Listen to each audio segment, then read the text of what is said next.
lang po.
Sa ngalan ng Ama, ng Anak, at ng Espiritu Santo, sumainyo ang Panginoong muling nabuhay.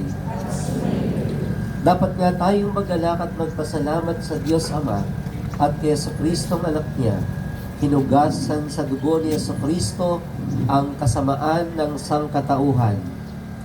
Noong unang panahon, iniligtas ng Diyos ang kanyang bayan mula sa pagkaalipin, itinawid sa dagat at inihatid sa pangakong bayan. Sa bukang liwayway na ito, ating pinagdiriwang ang pagtawid ni Jesucristo kasama tayo mula sa kamatayan patungo sa kanyang pagkabuhay. Ipagdiwang natin ang dakilang pag-ibig ng Diyos na nagpasyang tayo'y tubusin at ang kanyang malasakit sa atin sa pamamagitan ni Jesucristo. Pakinggan natin ngayon ang salaysay mula sa mahal na pasyon ng pagsalubong ni Kristo sa kanyang mahal na ina.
Matuwa ka at magalak, O Birheng Maria. Alleluia. Sapagkat tunay-tunay na buhay ang Panginoon. Alleluia. Manalangin tayo.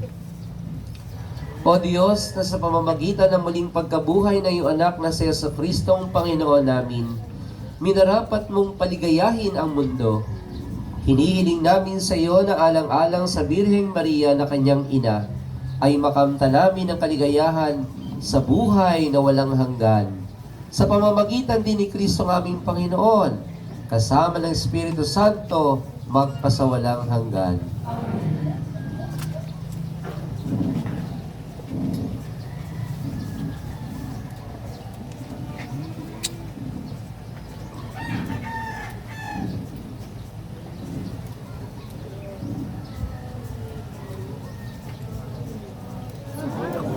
Ay, lumapit.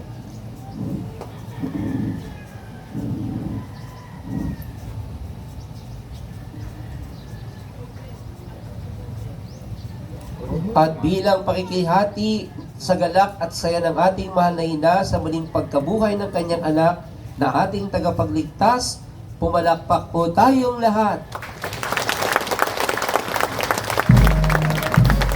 Magsaya tayo at magdiwang sapagkat si Kristo ay muling nabuhay.